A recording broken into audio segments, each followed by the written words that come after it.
آج لوگ خودکشیاں کر کے مر رہے ہیں۔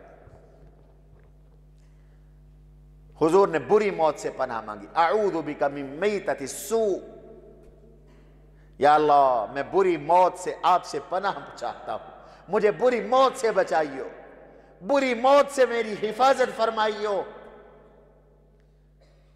اور خودکشی بری موت ہے، اللہ میری آپ کی حفاظت فرمائے۔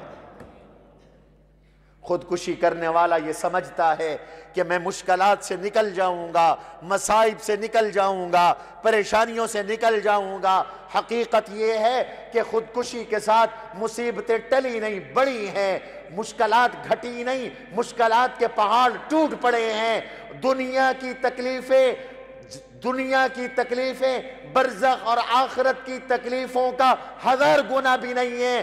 وہاں کی جو تکلیفیں ہیں، عذاب ہے، اس کا تصور نہیں ہو سکتا۔ اور خودکشی کرنے والے کے لیے مرتے ہی وہ عذاب شروع ہو جاتی ہے۔ اللہ کہتے ہیں لا تقتلوا انفسکم، اپنے آپ کو مت مارو، خودکشی مت کرو۔ حدیث میں آتا ہے،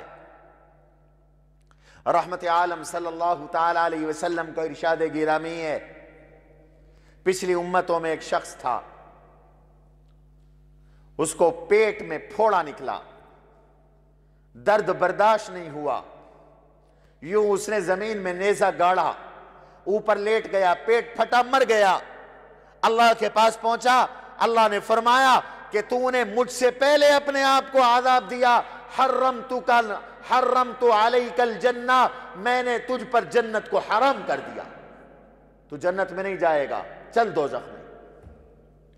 ایک حدیث میں آتا ہے ایک شخص نے زہر کا پیالہ پیا اور مر گیا، اللہ کے پاس پہنچا، رب العالمین نے ارشاد فرمایا کہ تو زہر کا پیالہ پی کے مر کے آیا ہے، قیامت تک اب یہ زہر کا پیالہ تو پیتا رہے گا۔ حکم دیا کہ اب زہر کا پیالہ پیتے رہو۔ فرمایا جو خودکشی جس حالت میں کرتا ہے اسی حالت میں وہ قیامت تک رہے گا، اسی عمل کو دہراتا رہے گا۔ اللہ خودکشی کرنے والے کے لیے دوزخ کو لازم کر دیتے۔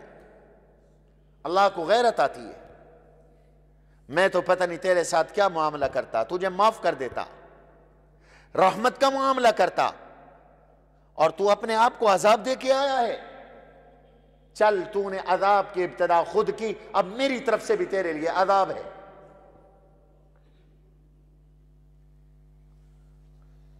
اس لیے اچھے خاتمے کی دعا کی تلقین کی، اچھی موت کی دعا کی تلقین فرمائی، اچانک اموات سے بھی پناہ مانگی، اس میں توبہ اور استغفار نہیں ہو سکتا۔